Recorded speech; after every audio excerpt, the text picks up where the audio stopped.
Hi, I'm going to reread Hot Lips. I did it the other day and it was just too fast. I have a tendency to speak fast anyway, but I think I was going for a record there. The setup here is that Gerald has been cast as Tom Wingfield in the Tennessee Williams play The Glass Menagerie. He's thinking about his only previous acting experience, which was in 7th and 4th grade in elementary school. Another bit to set up is that Gerald lives with his brother in this small town where his brother's a visiting artist. His brother has taken a stage name, so they don't have the same last name and they don't look alike, so everyone assumes they're a gay couple and that their story of being brothers is just a cover story. And they accept it and they're very nice to them, but it's just one of the things that's going on in his life. I decided just to go with it, not overthink it. I would take Andy's advice and bring my life into it. It wasn't hard to find parallels. A guy who stayed too long in a situation, who wanted to be a writer and lived with a crazy mother and a crazy family. The backstory of the play was that Tennessee Williams was the character, and part of his struggle was that he was gay. So I had that too, at least per the locals. My only previous acting experience was every day of my youth pretending I was a normal kid from a normal family and as one of 5 bakers in a Christmas play when I was in the 7th grade, plus a walk-on role as one of the 4 wise men in a 4th grade Christmas pageant. It surprised me when I was chosen for that 7th grade play, as hillbilly kids never got to be in things like that at school. Turns out it was one of the school setups where the thing tantamount to not being chosen was to be cast as one of an infinitely expandable or contractible number of non-gender specific bakers, newspaper sellers, cooks, or servants.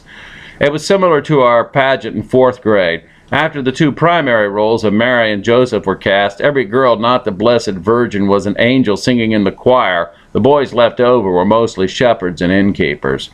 Jesus was played by a low-watt light bulb stuck deep into a bassinet and an ancient baby doll, scarred and pitted, with the eyes that opened and closed as you raised and lowered it, now paintless and lead gray, giving a creepy, soulless stare. I think to underscore the fact I was an add-on, I was the 4th wise man, wearing a bathrobe as my costume and a glued-on beard, trailing the other 3 onto stage, as if I had absent-mindedly attached myself to the group at the last minute, having just woken up and coming to see what was going on. I brought the Savior a gift wrapped in candy cane wrapping paper with a red ribbon tied around it. The 7th grade play was about some Victorian family at Christmas, and like an Elvis Presley movie, there were songs about the oddest things stuck in just to give people something to sing.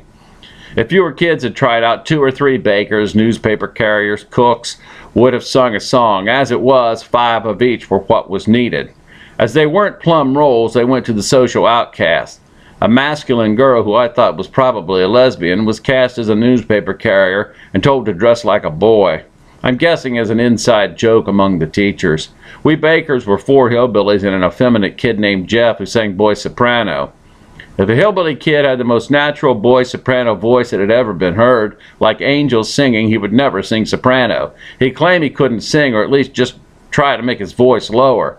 Jeff was bubbly and proud and once stood in front of the music class and sang Danny Boy a cappella, sounding just like a girl.